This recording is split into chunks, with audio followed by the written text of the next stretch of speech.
Hello बच्चों, आइए प्रश्न को पढ़ते हैं। सर्व समीकरणों को सिद्ध कीजिए। सेक थीटा माइनस में टेन थीटा की घात 2 बराबर 1 माइनस साइन थीटा बटे 1 जमा साइन थीटा। सबसे पहले हमें इस प्रश्न की मुख्य अवधारणा को समझना होगा। हम जानते हैं कि सेक थीटा को हम क्या लिख सकते हैं। इसे हम लिख सकते हैं 1 बटे कोस थीटा। वह हम जानते हैं कि टेन थीटा को हम क्या लिख सकते हैं। इसे लिख सकते हैं हम यहाँ पर साइन थीटा बटे में कोस थीटा। हम जानते हैं कि साइन थीटा की घात 2 जमा कोस थीटा की घात 2 का मान क्या होता है। इसका मान होता है हमारे पास 1।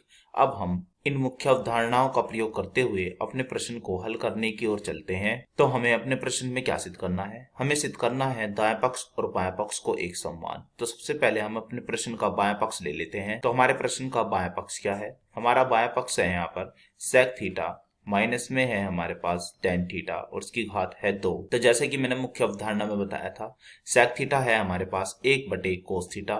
तो इसके स्थान पर लिख देते हैं हम 1 बटे कोस थीटा। फिर क्या है? Minus tan theta. क्या है? टेन थीटा है साइन थीटा बटे कोस थीटा। तो लिख देते हैं इसके स्थान पर हम साइन थीटा बटे में है हमारे पास यह है कोस थीटा। भार घात क्या है? भार घात है हमारी यह 2 और बराबर हमारा चल रहा है। अब हम क्या करते हैं, यहाँ पर कोस थीटा को हम यहाँ पर लघुत्तम ले लेते हैं। तो कोस थीटा हमने लघुत्तम ले लिया। ऊपर आएगा हमारा 1 माइनस में साइन थीटा। घात क्या है? 2। तो हम लगाते हैं घात यहाँ पर 2।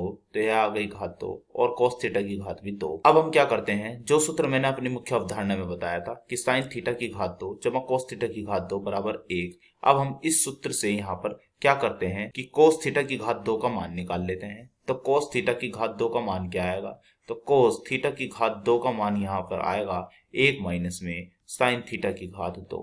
तो अब हम यह सूत्र यहाँ पर रख देते हैं। तो बताइए क्या आएगा? तो यह हमारा आएगा, पहले क्या है? पहले है हमारा 1 माइनस में साइन थीटा और घात क्या है इसकी? 2 बटे। अब हमने यह मान रख दिया है 1 माइनस साइन थीटा की घात क्या? 2 बराबर चल रहा है। अब हम क्या करते हैं, इस एक को ऐसे लिख देते हैं कि 1 की घात 2। तो यह हो गया 1 की घात 2 माइनस बी की घात 2।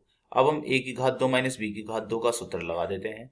पहले जो हमारे अंश में है उसे लिख लेते हैं 1 माइनस साइन थीटा की घात 2 बटे। तो यह हो गया हमारा a जमा बी, यानी कि एक बार क्या करते हैं, एक में हम साइन थीटा जोड़ेंगे और फिर हम लिखते हैं 1 माइनस में यह है साइन थीटा।